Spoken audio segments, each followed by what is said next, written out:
So for this ride, I decided to use Google Maps, mainly because I didn't have a handlebar mount, and with Google Maps it gives verbal instructions, so that let me keep the phone in my jacket pocket, and then I could just hear the instructions and just attempt to follow them. This worked reasonably okay, but there were a few points where Google didn't give the turn-by-turn instructions in time, and it was a little bit embarrassing going down some quiet streets and having Google Maps navigation just loudly announcing where I need to go. Hello, good morning.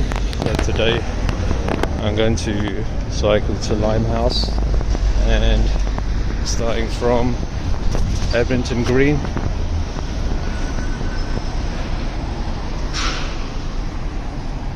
on a Tuesday morning, cycling the cycle route here, C1, and we'll see how we go.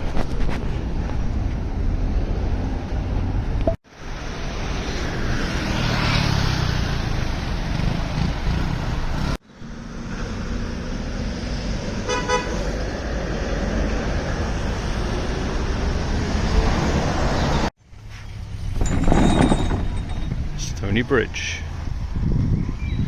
and this is the River Lea Navigation.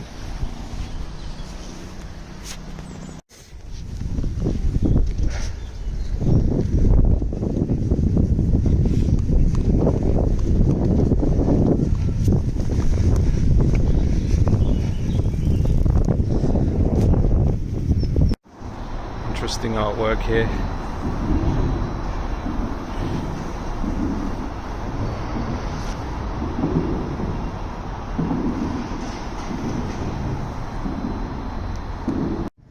I've made it to Queen Elizabeth Olympic Park. No one around. London skyline a little bit there. And we're heading to Limehouse, which is in that direction. River Thames a lot more wild here. I'm not sure if this is the Lea Navigation, but it's at Bow. I'll have to look it up.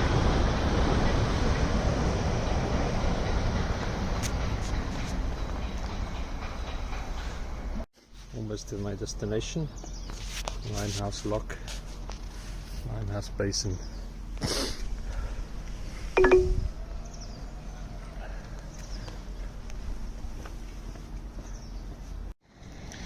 And here I am near Canary Wharf. See London skyline there, Shard, and the Thames.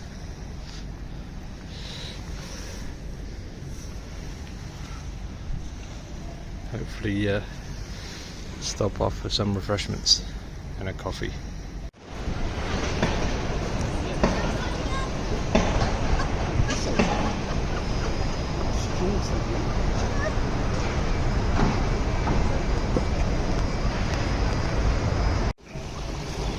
It's like an oasis of calm in the park.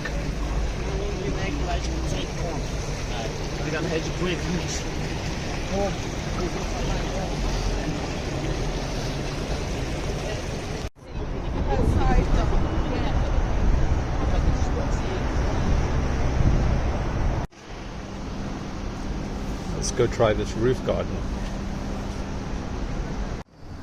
Sky Garden is, it's like a hidden oasis in London. First time I've been here. Pretty cool.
should mention that I parked at Canary Wharf in front of the JP Morgan building near Heron Quay station, and I always like to try and save weight and optimize the weight on the bike, so I didn't take my usual D-lock and instead took my lightweight zip-lock, which is really just for cafe stops, to be honest, where you can keep an eye on your bike. But I took a chance and used this lock, and it kept my bike safe. But I think probably that was more luck than anything. I wouldn't advise it, and it did make me a little bit anxious when I walked away from the bike and had a wander around. It's Carbo Square, kind of a focal point, Canary Wharf.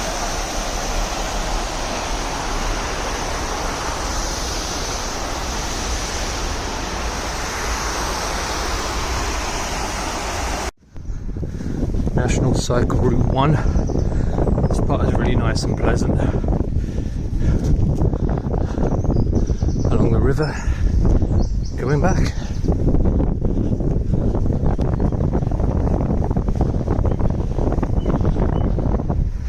Magpie Company. Aye, aye, Captain.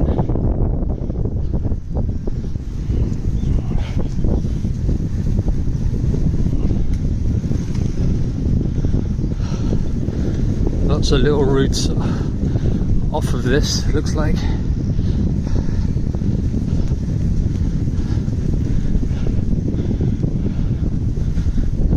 It's the front door fitted on that one.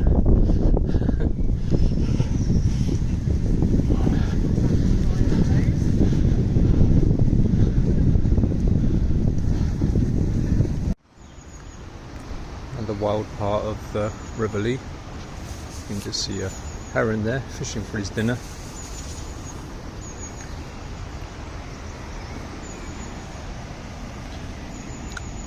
Two squirrels come to say hello. This one's curious about the bike. Yeah, it's a belt drive, my friend. Hub gear.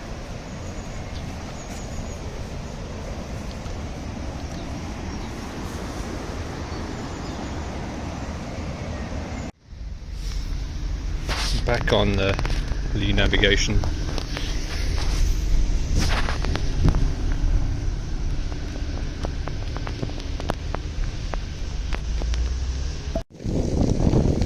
Not far from Enfield now. With only the pylons to keep me company. Really nice maintained riverboat. In 200 metres, turn left onto Pickett's Lock Lane.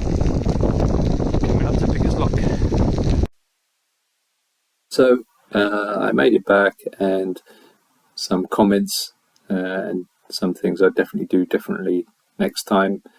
One is that I would just use Google Maps just to get me to the nearest national cycle network or cycle superhighway, because to be honest, what I could have done is not use Google Maps at all and just followed the National Cycle Route 1 directions, which I did spot, and that would have got me to Canary Wharf pretty comfortably, I think, using some really nice routes. Google Maps took me to some weird routes sometimes, and to be honest, I think I would have been also better off using Commute beforehand and designing the route. But I used Google Fit to record, automatically record, the distances. It came to about, I think, 53 miles, something like that. It took about 2 hours outbound and 2 hours 20 return, I think, because I stopped a bit more places. But yeah, it was a really good ride. I learned a lot more about the River Lea Navigation as well, and how it was built to ferry materials between Enfield and Tottenham How. and how the river was channeled off into various reservoirs to provide fresh drinking water for the growing population 200 years ago and preventing cholera outbreaks. So yeah, I'll definitely do it again. Hope you like this video. If you do, please like and subscribe, and watch out for a lot more of my other videos. Thank you. Bye.